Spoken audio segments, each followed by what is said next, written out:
Okay, I'm Lena Jones. There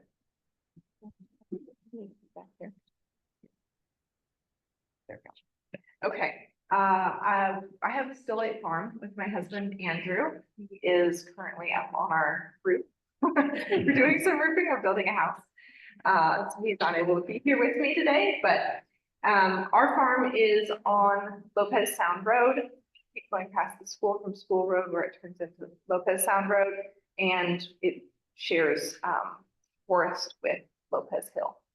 It's really, really wonderful. We are a little bit behind. I was listening to Gabrielle and feeling hopeful. We're a few years behind them, but we're sort of in the same place that they were talking about. We have been on the land for about 3 years now.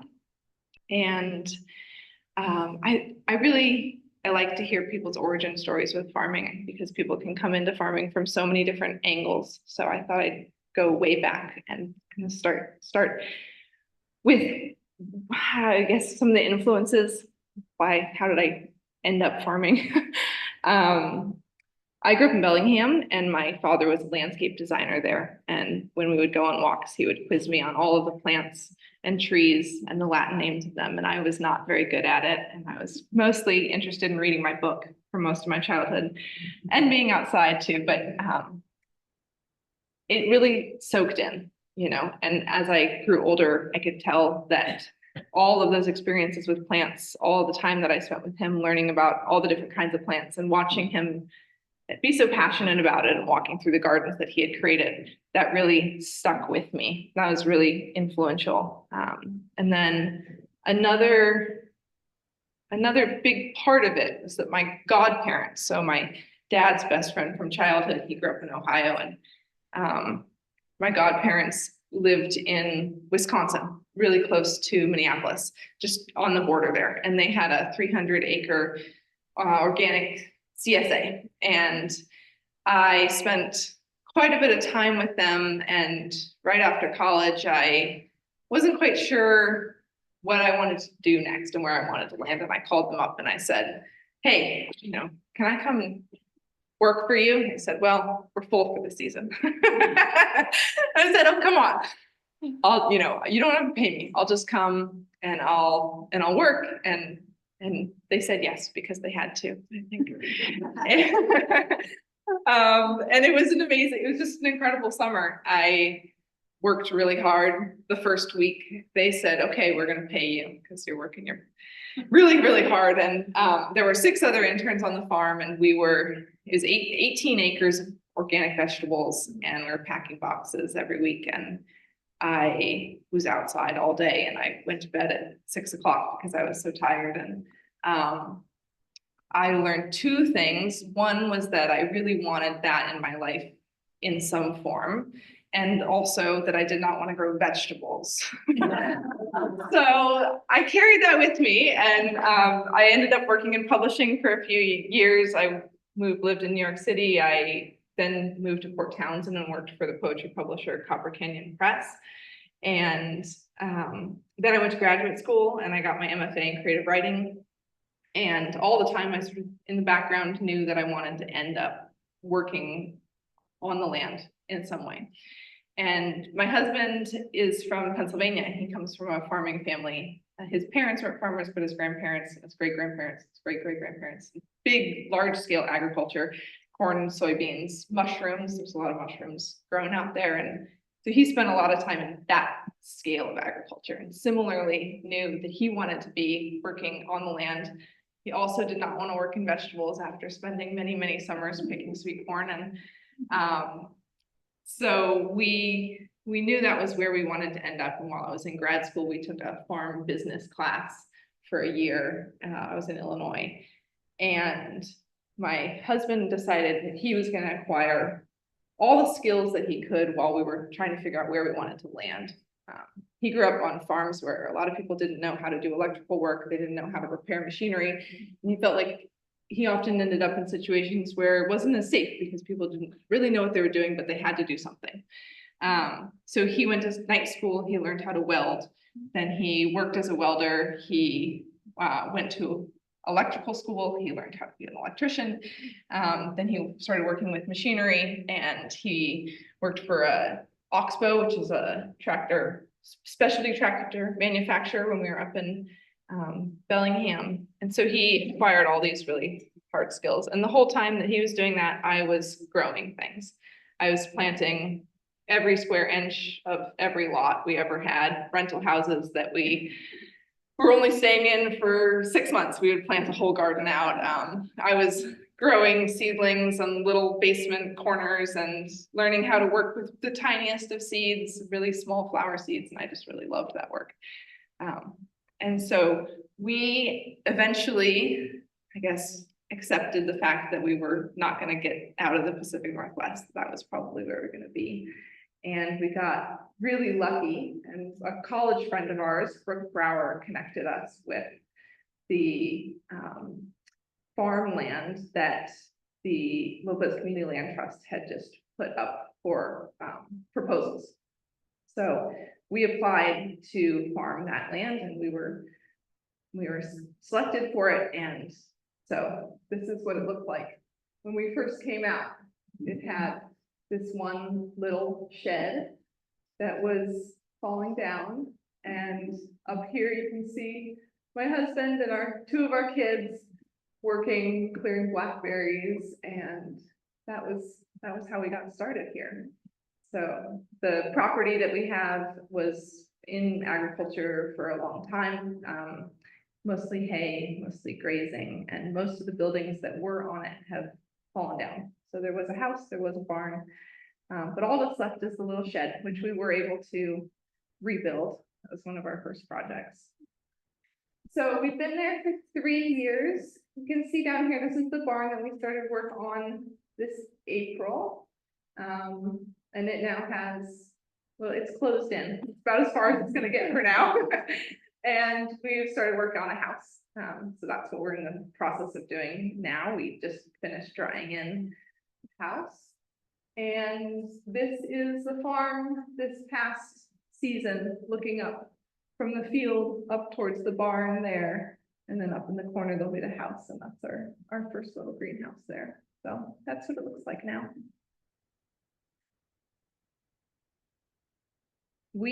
Our primary crop is heirloom dry beans. We grow beans, well, for a lot of reasons. First of all, we knew we didn't want to grow vegetables. And so we were looking for something that let us have a different, more flexible season. One of the things we love about beans is that they are stable. So we can grow beans and we can sell those beans once, and the families who buy them can have those beans all year until the next bean share comes along. So for us, we have one selling point. We are at the farmer's market. You only find us through our bean share, but those beans are good all year and they're really delicious. Another thing that we really, I think is important is beans are a part of beans and a lot of other aspects they're often overlooked. We all know that a fresh strawberry, straight off the bush is delicious. And we all know that a fresh ripe tomato straight from the field is an amazing thing. But not as many people know that a fresh bean tastes nothing like a bean that you would buy in the grocery store. It is so, so tasty. It is like, in comparison, it feels as though there isn't much flavor in any of the other beans that you've eaten before. They have the same texture maybe, and they take the same place on your plate, but they just don't taste like the same thing. Unfortunately, that means that once you start eating fresh beans, it's really hard to go back, which we found when we completely sold out of all of our beans this year, and then had to go find beans from other bean farmers because we were a bit too spoiled. So we love them. They're one of our favorite things to eat, and they can make an entire meal. A pound of beans is food for a whole family, and you can eat it for a few days, and it's really fills you up. We just love that about them, and they're beautiful. They're just so beautiful. So we grow heirloom dry beans and some more recent crosses that have been done to kind of improve the yield of older bean varieties. And we grow specific varieties that are adapted to this climate. So they have to dry down really quickly. They need a certain growth habit that keeps them up out of the ground. You think about a wild bean, or beans that have wilder elements to them, their pods are often thinner, and they often kind of shoot themselves down towards the ground, which is a great characteristic in a wild plant because it's more likely to seed itself, right? But we don't want that. So we want beans that hold their bean pods up nice and high, and have slightly thicker pods so that they're more resistant to all that moisture that we have that comes in because we're on an island. And so our very first year, I should say, we just wrapped up our second season. So we're really just getting going. So our very first year, we grew a big variety trial to see what we liked, what grew well, what tasted good. We grew 35 different varieties of beans, including garbanzo beans, multiple varieties of garbanzo beans and lentils. And we looked at all of those beans and how they grew and how fast they dried down. And we narrowed it down from there. And the sort of best of the best we offered in a small variety trial bean share last year. And people then got to give us some feedback on what their favorite beans were. And so this year we grew half an acre of beans and we grew 11 different varieties. And again, kind of paid attention to what did well. And I should say, we're just starting scaling up.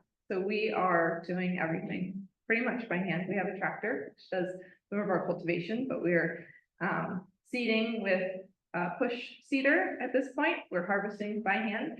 We have a thresher that is a converted mulch chipper that we've converted to electrical, and it slowed the speeds down and made them variable so that we can thresh the beans away, but it's small. And then we're winnowing with box fans, and then we just built out our own winnow wizard, which will help us clean the seeds even better. So this year we're hoping to find a planter, but as Gabrielle was saying, it's really hard to find equipment that is scaled for this kind of agriculture. We have 20 acres of farmland and 20 acres of forest. So it's pretty small, what we have to work with. And most of the planters are really expensive and they plant out, half an acre in one pass. We want all those different varieties so that people can have different options in there. In their bean share, we sell multiple varieties in a share. And so finding equipment that can scale to that size, but also take some of the handwork out of it is tricky and mostly needs to come from the Midwest. So we're similarly looking at buying multiple bean planters that we can then cobble together and make one functional bean planter out of it. So a lot of scale questions as we move forward. So this year we have, we'll be offering another round of bean shares, and they'll be opening up in the next few weeks. And we're setting aside a large number of the seeds still as we increase our seeds. But we're going to keep growing each year. So we're growing on land that was hayed for a long time and grazed, and like a lot of land in Lopez, it has low pH and relatively limited nutrition. It does have pretty high organic matter, which is great, but it has a really limited biological profile. So primarily bacterial, very little fungal relationships going on. And so we have been working on building up our soil using primarily cover crops and mulches, and doing a fair number of experiments with using either baleage or wood chips left in place to rot down over a significant period of time to try to increase those mycorrhizal relationships in the soil. We really try to minimize tillage wherever we can. Which is something that is, I would say, easier on a smaller scale, hasn't really been developed quite as well for a medium scale farming. So that's something that we're playing around with. And once Andrew is not busy building houses, he's really looking forward to spending some time working on the farm machinery that we have, seeing if we can get it to, he'd like to build out some more tools for us to use that I think will work really well. So that's going to be really wonderful. And we're just scaling up slowly as we run into equipment to the limits. We're trying to use what we have until we run into the absolute limit of that machinery, and then move up from there. I would say, if Andrew's here, he would probably say that he thinks of himself more as an ecologist than an agriculturalist. We both come at farming from a real love of plants. You know, there's a lot of entry points into farming, and also a lot of people come into it from food or from sort of a local systems perspective. And I think for us, it's really the relationship with the plants themselves more than anything else that we get really excited about. Hard pressed not to just spend our time planting trees.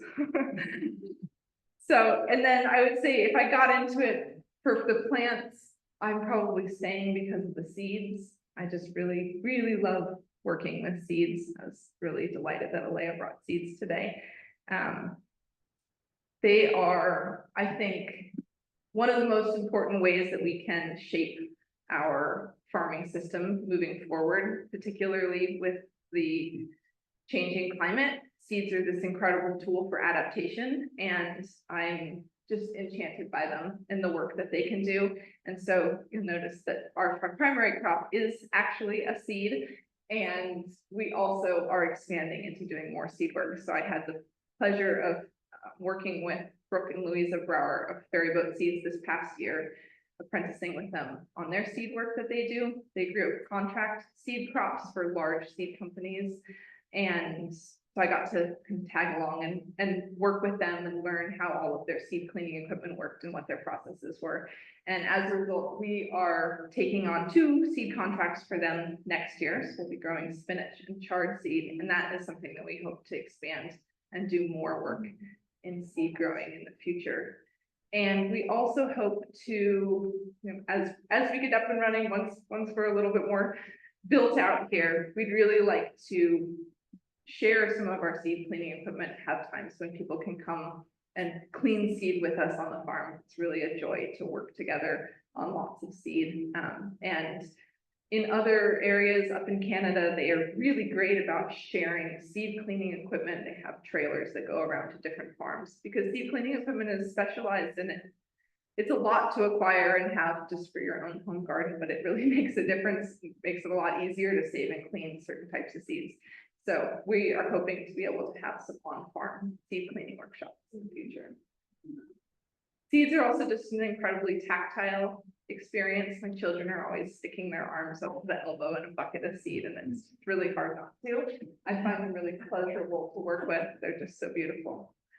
And they let you experience plants over the entire life cycle of the plant, which I think is just really magical. And I think is one of the reasons why, although I love to eat vegetables and I love the vegetables that all of our farmer friends on the island grow, I would be hard pressed to cut a lettuce plant off because I want to watch it grow up into a big tower and flower. And so you'll often come into our little family garden where we're growing our vegetables and they're going.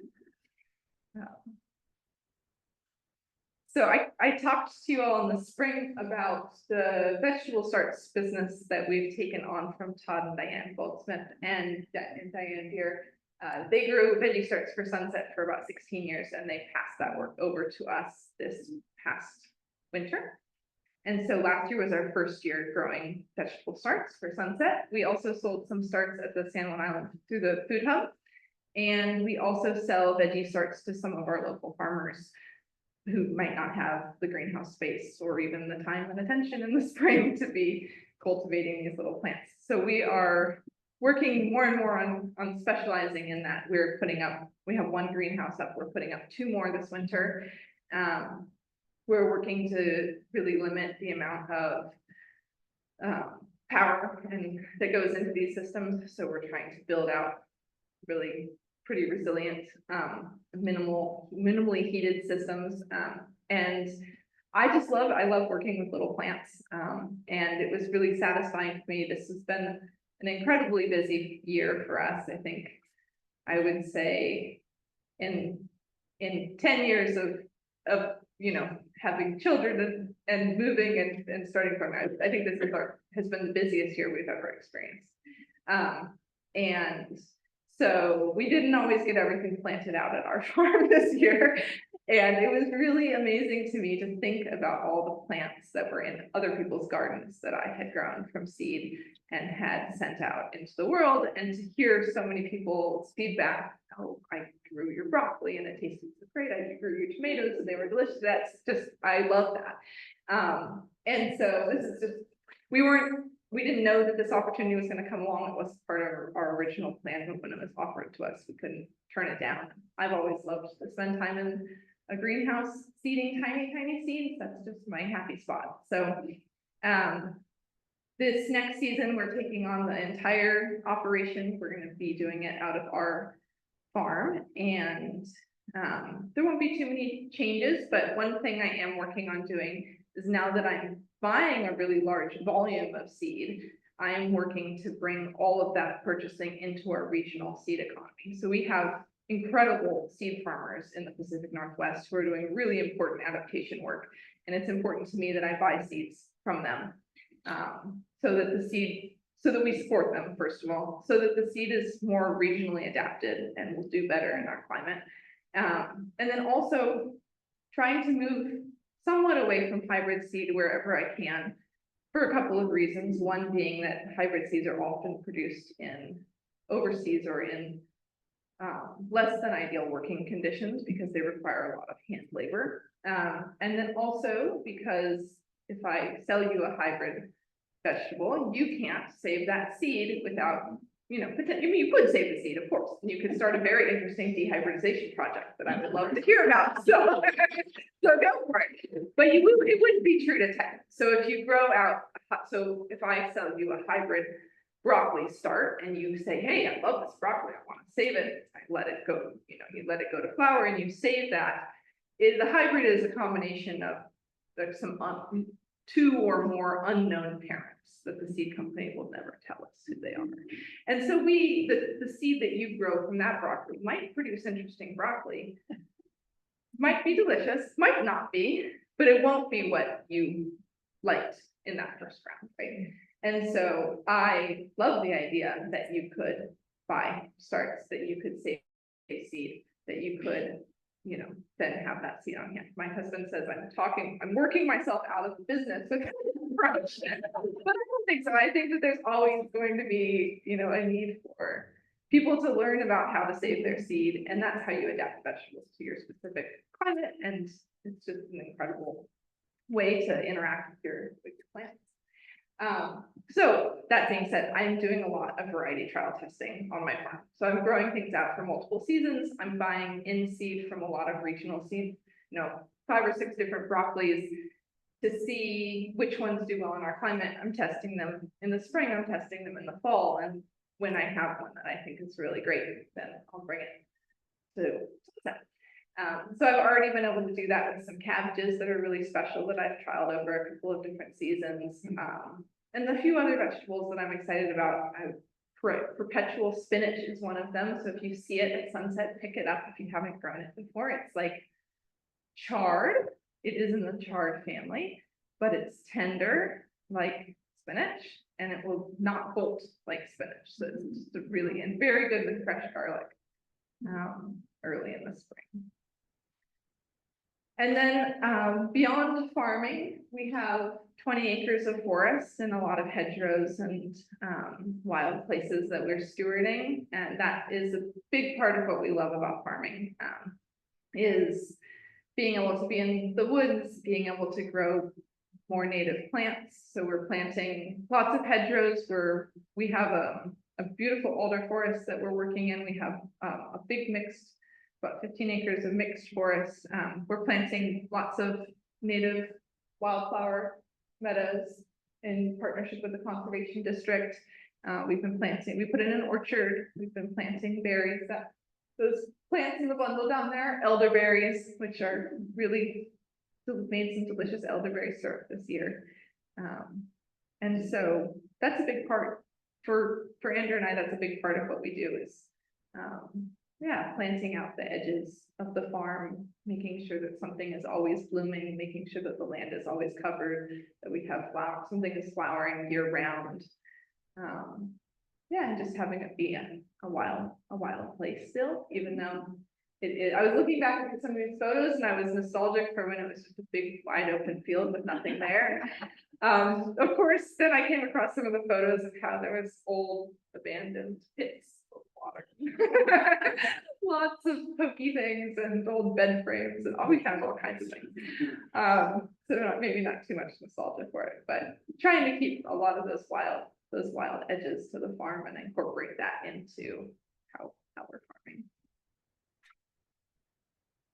And you know, I would say the house is taking up a huge portion of our time right now. We're very excited to be on the land all the time, and we have plans that are, so we're moving slowly, I guess, right now, because we're trying to hold steady in this next year.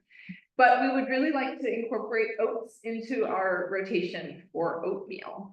So in addition to a bean share, that you would be able to get steel cut or rolled oats, because much like fresh beans, fresh oats are an entirely different food from what you were used to eating if you haven't had them. They're so delicious. We plan to grow more beans, lots more beans. So the shares this year will be bigger than last year when they were just little variety trial shares. This year you'll have an option of a full share of 12 pounds beans or a half share of 6 pounds of beans. And then what we'd like to add on to that is the ability to buy certain varieties in bulk. So if you really love black beans and you eat so many of them, that you could add 5 or 10 pounds. Someone came up to me recently and said, well, I think we eat about 2 pounds of beans a week. So could we buy all of our beans from you? So I guess that's the dream, but we're not there yet. We're also working with the apothecary on growing some medicinal herbs. So they have fresh local medicinal herbs. So we're building out what we call a seed cave in the barn, and it will have the ability to do some drying. So we got started with her with just growing some fresh milky oats, and which are great for tincturing, and we'll keep expanding that. We also grow a lot of garlic, so we have a dream of having local seed garlic at sunset at some point. So that's sort of where we're headed. But we're just gonna keep doing what we're doing right now and finish the house. Big plan.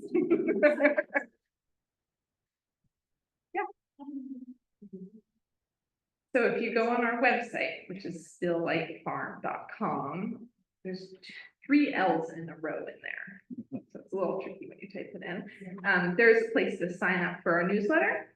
There's also a place to get on the waiting list for the bean share, and people on the newsletter will have first crack at the bean share, and it goes kind of fast. At least it did last year. So we hope that everyone who wants beans can get beans. And we will probably open up, we may then have, as you clean the beans, we know how many pounds of beans we grew this year roughly, but as you clean the beans, sometimes you end up with a little extra. So we hope that maybe in the spring we'll be able to release a little bit more. Other questions? Thank you so much.